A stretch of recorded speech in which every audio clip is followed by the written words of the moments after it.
when you register a SIM card, you just put any picture, any name, and they will give you a SIM card, Mr. President. So if you put a picture of a gorilla, no, the system will accept it, Mr. President. Pag linagay niyo pangalan niyo doon, Juan de la Cruz or any name, tatanggapin mo yun ng system. So the NTC released many directives to the telecom companies to use modern technology. So because of that, they've managed to prevent the propagation of this type of illegal activities. Siguro, dagdag sa modern technology, good sponsor, common sense.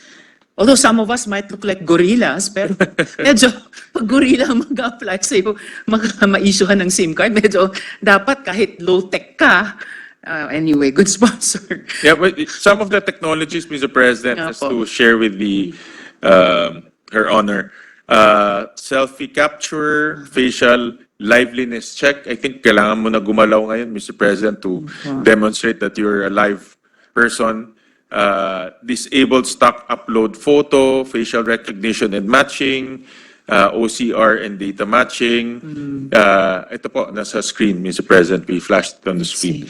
And other technologies that is now a mandate, or these technologies are mandated to the telcos to use, Mr. President. Salamat, good sponsor. And speaking of technology, nakaka-import ba ng mga devices na nag-spoof sa cell sites?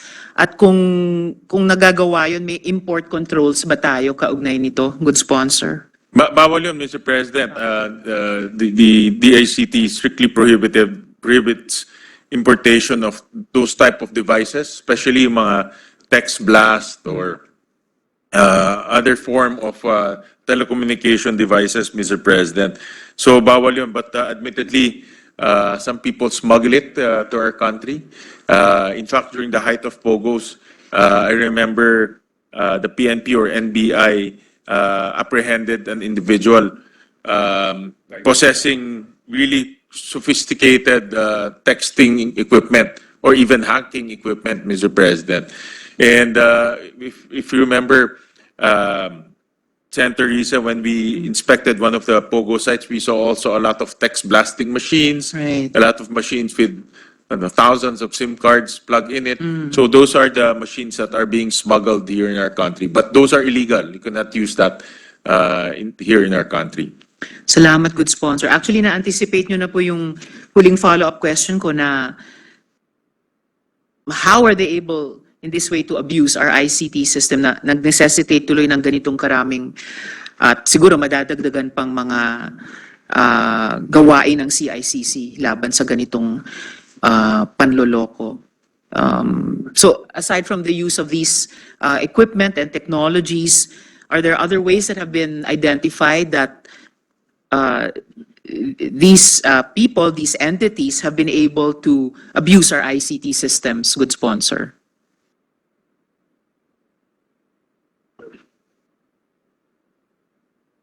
Well, Mr. President, I think we're all aware of the power of artificial intelligence. With that also comes with deep fakes, Mr. President, and we've seen that all over the internet lately. And that's also a cause of concern, especially with our elections coming up just around the corner, Mr. President. So the DICT is monitoring this very carefully, and they are also proactively coming up with some information campaign and also mechanisms to help detect this type of technology being abused. Maraming salamat, good sponsor. Naalala ko tuloy nung medyo bago pa ang usaping AI, at least dito sa bansa natin, we would hear news from AI practitioners and enthusiasts themselves in other countries na sila mismo nananawagan sa mga big industry players na na-excite sa prospects ng commercialization ng AI na mag-suspend muna ng mga big experiments nila until the safeguards and the protocols could be put in place. So I'm glad na these also seem to be at the back of the minds or top of mind of the ICT sa iba't ibang konteksto, yung national security nga natin, yung kagustuhan natin na i-bridge yung digital divide para din sa sustainable development. At yun, yung mga importanteng political processes that regularly come up and we engage in, kasama na yung mga eleksyon. So maraming salamat po, good sponsor, at sa department, sa secretary, sa DICT family. Salamat po, Mr. President. At wag na hindi, magandang umaga muli. Para morning. hindi na natin paabutin sa magandang tanghali. Good morning, Mr. President. Mr. President, next to interpret is our very, very hardworking Minority Leader, Senator Coco Pimentel. I move that he be recognized, Mr. President. Our Minority Leader, Senator Aquilino Coco Pimentel, is recognized. Thank you, Mr. President. Welcome to the DICT family and thank you to our sponsor. Gusto ko rin, ako rin yung babati sa inyo ng magandang tanghali. Okay? Gusto ko ako yung gagawa Basta magpakain ka, Mr. President. Of course, no problem. Breakfast and lunch. No problem, Mr. President. Pero actually, dahil ito yung ahensya na merong national master, medyo we will limit our, meron kayong national master sa chess, Secretary. Baka hindi mo alam yun na meron kayong magaling na player sa chess dyan. Kaya ililimit natin yung ating interpellation dahil napakahusay maglaro ng chess yan. Chess na lang raw kayo, Mr. President. Correct. Secretary, ganito. We are just worried that some of your flagship programs and projects might turn into money pits. Kasi some of them are confusing to this representation. It might be clear to you, but confusing to me. But siguro, maybe you can give us a short input this morning and then ano na lang siguro more detailed inputs in writing.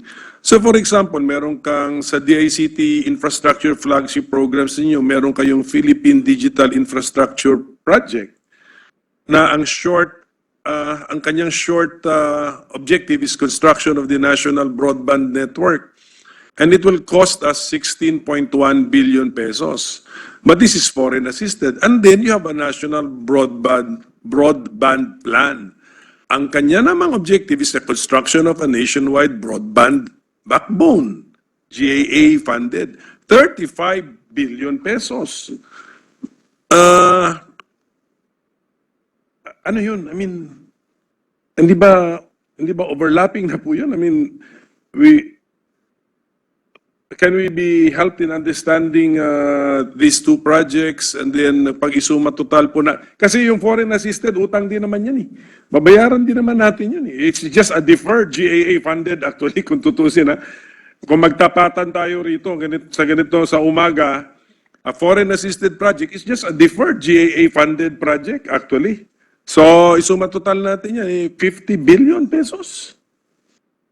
What would be the short or brief information coming from the department?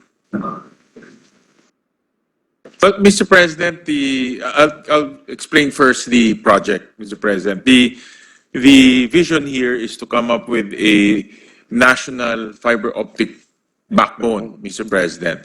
And this backbone will be available to local government units, to national government agencies. In fact, they already have a MOA with the province of Quirino to tap into this national fiber optic backbone, Mr. President. And the goal of this is to, number one, lower down cost because it will be built by government, to make it affordable to our constituents and to our local government units.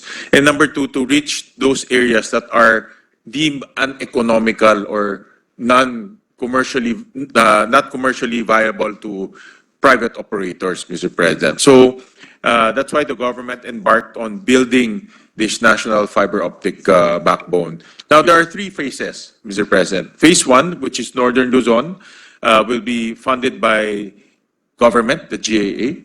And phase two and phase three, which is Southern Luzon, Visayas, and Mindanao, will be funded by loans, Mr. President. And the reason why the department took the loan route is because if they wait for the GAA allocation, it will take time to build the national fiber optic backbone. So the strategy that they employed is both the GAA and both the loan. So that once the project will be completed, it will meet together, Mr. President, the loan portion and also the GAA portion. So that's the strategy that they employed. Sige po. And the budget, the 2025 budget already contains the GAA funded phase. And then the foreign assisted is found in the unprogram or in the program? President, the GAA portion is found in our 2025 budget to a tune of 1.5 billion pesos. The loan part, Mr. President, is awaiting for the signature of the DOF so that it can be implemented, Mr. President. So, what would be now the legal basis? Nasa unprogram siya? Wala pa, Mr. President. Wala pa siyang, Sige. wala pa Anyway. siya sa unprogram, Mr. President, because it's waiting for the signature of the DOF. Mr. President, let me just be corrected. The House reduced the GAA allocation to 1 billion pesos for 2025, Mr. President. Well, siguro we need a rethink of this plan kasi given your cost estimate and then the rate we are funding it, I mean, 20 years, 25 Correct, years. It's a Mr. President. 25-year plan and then by that time, baka hindi na yung fiber optic, sasabihin nyo na, huwag na natin ituloy kasi obsolete technology na. Correct, Mr. President. That's also the thoughts of the department. That's why That's why. Kaya, Yep. so, I mean, that's why they also embarked on the loan to borrow, Mr. President, so that they can borrow immediately and build the backbone, Mr. President. But so far, it's impossible, sir, kasi the GAA funded for part 35 billion at the rate we're funding it 1 billion. So we have a 35-year horizon for this part. So pag-isipan na lang po natin ito kasi at any rate, you're just building the fiber optic backbone. Your government is building it, but you're using foreign technology, I'm sure. That's not Philippine-made technology. We are just a consumer of foreign technology. You're just digging. Ayun na siguro, we just dig it. Mr. President, but Precisely, Mr. President. this type of technology, Mr. President, is really important, Mr. President. Yeah. We don't have that available in our country. But I was also advised that the loan portion is about 16 billion, Mr. President, so that immediately we can borrow 16 billion and implement the phase 2, phase 3 Sige. portion, Mr. President. Tama kayo. If we wait for the GAA, it will take so long. No? Ano ba to? Ang model natin yung Malaysia? Di ba parang nag-fiber optic si Malaysia noon pa? I think 10 years ago. Yun ba yun? Yes, Mr. President, similar to Malaysia and Australia, Mr. President. Sige po, one thing which worries this representation again is our flagship project, National Government Data Center. Our cost is 100 billion pesos, Mr. President. So in our budget for 2025, magkano naman ang ating finand dito? Yung project nilang National Government Data Center, 500 million, Mr. President. 500 million. So, kung 100 billion, so ilan yun? 2 years to times 100, 200 years. Tama ba? For the data- Mr. National Master, tama ba? For the data center, Mr. President, Sabi nyo, the cost is 100 billion pesos. We are budgeting it at a rate of 500 million per year. Tama ba? So, in 2 years' time, 1 billion, tas 100, so 200 year. It's a 200-year plan, Mr. President.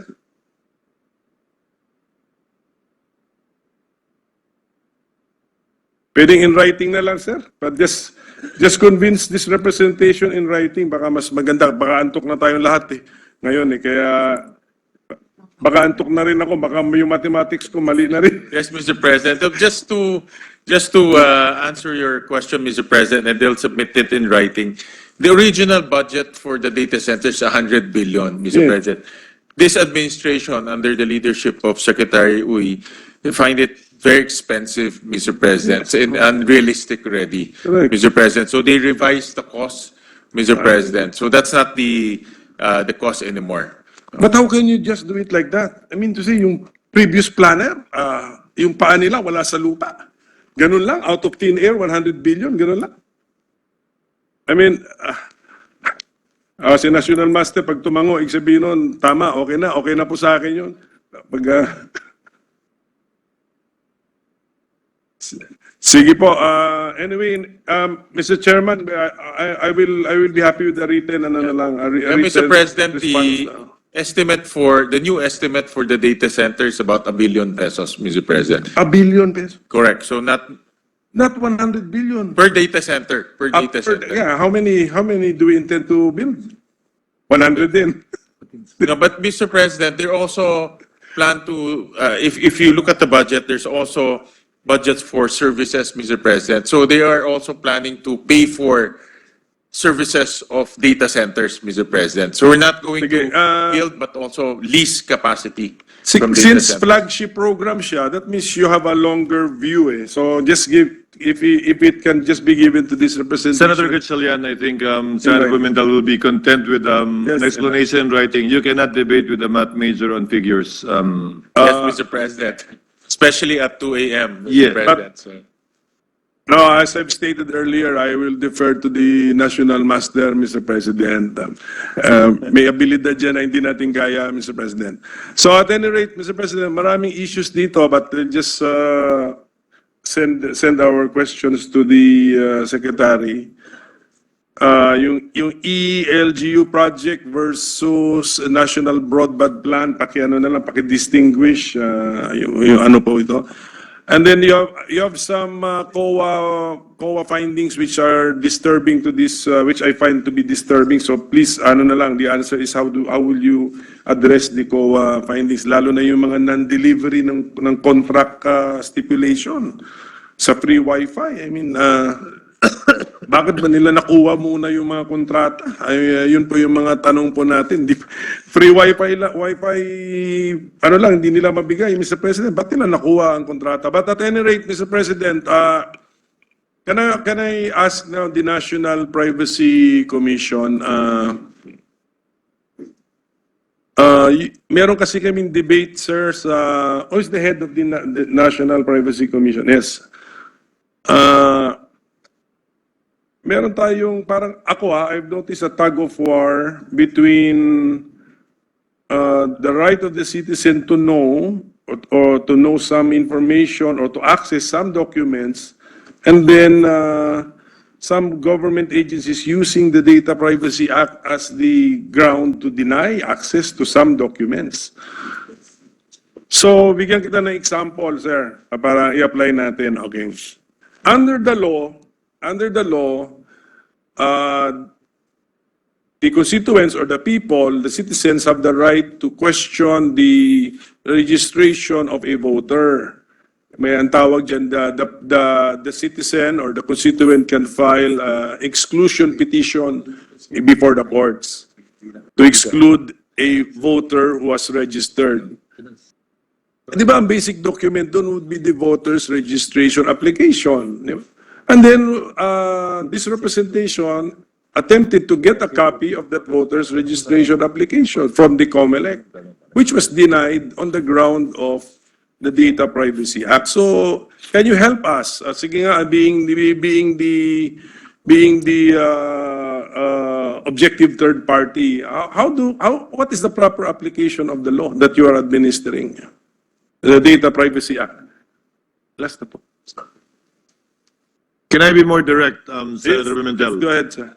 The basic question, distinguished sponsor, is how can you file an exclusionary case questioning the registration supposedly of a voter if you cannot be given or are not allowed to see the address of the voter? You redact it, citing the Data Privacy Act that essentially deprives him of a remedy provided for by law. Yes, distinguished Sige, sponsor. can we get just the inputs from the implementer of the law?